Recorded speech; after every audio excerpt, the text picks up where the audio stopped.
Hi, friends. So today we are going to be working on our lesson 10.8, adding money. So our expectations for today, please stay muted unless called on by the teacher. I need your listening ears, observant eyes, and please do not start working on the worksheet until the end of our lesson. So some materials we'll need today is our 10.8 worksheet and a pencil. In our previous lesson, we learned how to compare different amounts of money. So we talked about if a certain amount was greater than, less than, or equal to. Today we're going to be learning how to add different amounts of money. This is important because we will need to know how to count money even outside of school. For instance, we need to count money to buy our favorite toys or even food. So let me go over our anchor chart today. So as you can see, give me 1 second. As you can see, right over here, we have our dollar sign. This dollar sign shows the amount of money. Now if we go over here to the 15 in blue, that the amount on the left side of the decimal point represents dollars. Now if we go right over here to this dot in the middle, this is called our decimal point. It separates our dollars and cents. And then we have our number 42. This is the amount on the right side of the decimal that represents cents, so 42 cents. All right, friends. So when you add money, the first step is to line up your decimal points. So you want them on top of each other, looking just like this in the example. Next, you want to start on the far right. Remember, start on the right and you'll be all right. So the far right column, and begin to add the two numbers. So 5 plus 2 is 7. And then 9 plus 4 is 13. We carry the 1. 1 plus 1 is 2. 2 plus 3 is 5. So once we're done adding, finally we need to be sure to bring the decimal point straight down into the answer, which gives us $5.37.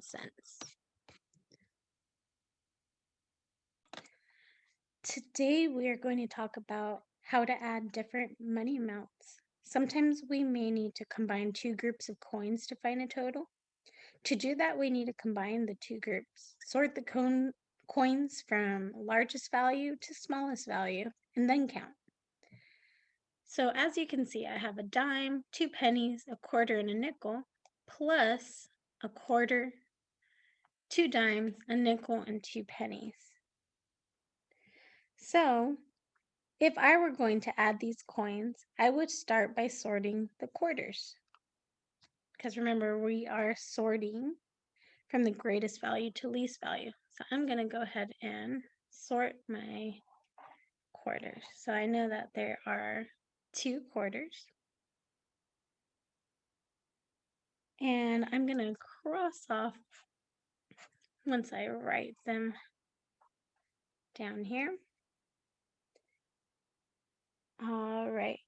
Now I'm going to continue sorting the rest of the coins. So now the next value is dimes.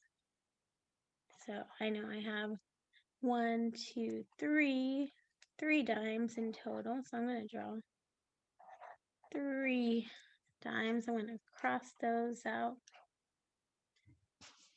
Now we're going to nickels. I know I have 2 nickels. And I'm going to cross those out. And then I know I have 4 pennies. So now that I've sorted the coins, I can count to find the total. So I know that each quarter is worth 25. I know that each dime is worth 10 cents. I know that each nickel is worth 5 cents, and I know that each penny is worth 1 cent. So let's count 25, 50, 60, 70, 80, 85, 90, 91, 92, 93, 94. So adding it all together, we have 94 cents. Sometimes we don't know exactly what coins we have, but we know the amounts of money. We can add them together to find the total amount. When we add the amounts of money, we want to make sure that we line up our numbers properly. To do that, the decimal points should always line up. So notice that my decimal points are lined up. Look at how I wrote this addition problem. The decimal points are lined up. This will ensure that my numbers are lined up correctly as well. When I add, I am going to start all the way to the right and work my way to the left. I need to make sure that the decimal point is lined up in my answer as well. So we can go ahead and draw our decimal point in our answer. So now let's add. 7 plus 2 is 8, 9. Good job. What's 5 plus 4? Right, it's 9. Then we're going to go ahead and add 2 plus 2. Don't forget our dollar sign.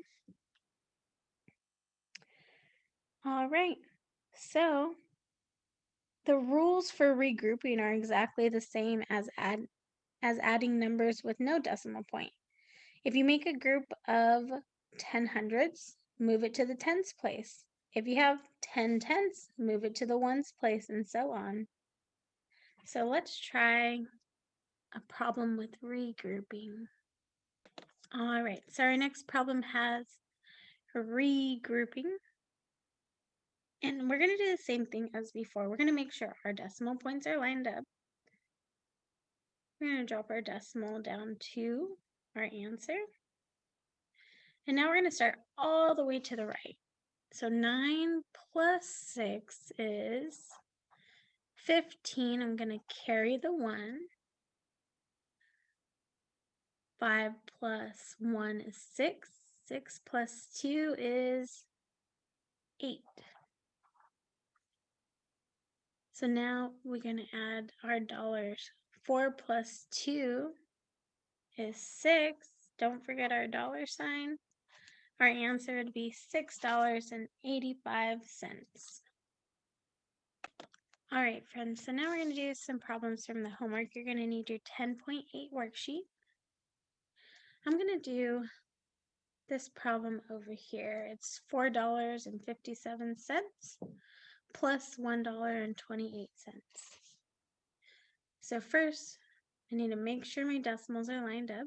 They are all lined up. Now I'm going to start all the way to the right and add. So 8 plus 7 is 15.